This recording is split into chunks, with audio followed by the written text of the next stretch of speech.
Mr. Raila Amlo, 80 years old, former Kenyan Prime Minister, was brought to our emergency medicine today morning at 8:20 a.m.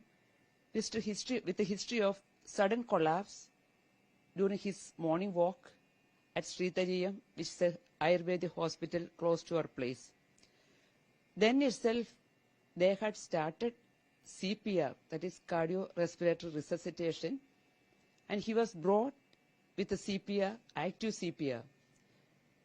His doctor and security were with him, and we continued CPR and did emergency intubation, that is putting a tube in the respiratory system, trachea, and continued CPR along with other resuscitative measures.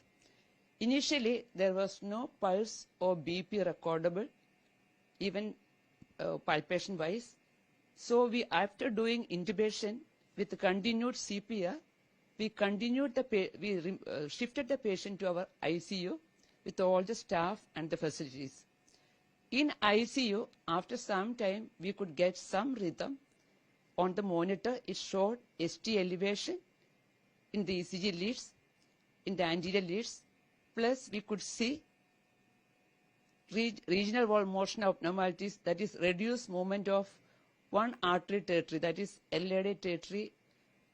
There was hypokinesia. This means there is less movement in that area.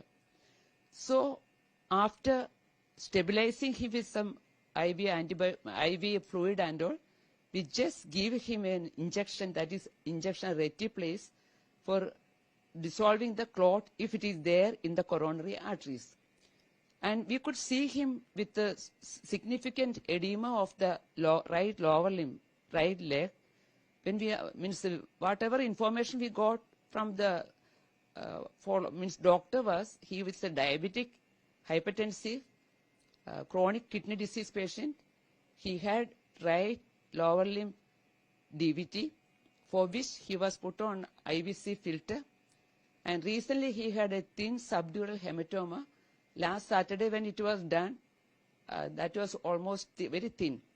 And the neurosurgeon was the doctor who was with us in the ICU and who followed the patient from, accompanied the patient from Sritariyam. So after discussing with him, we went ahead with the thrombolysis with the injection reticulase.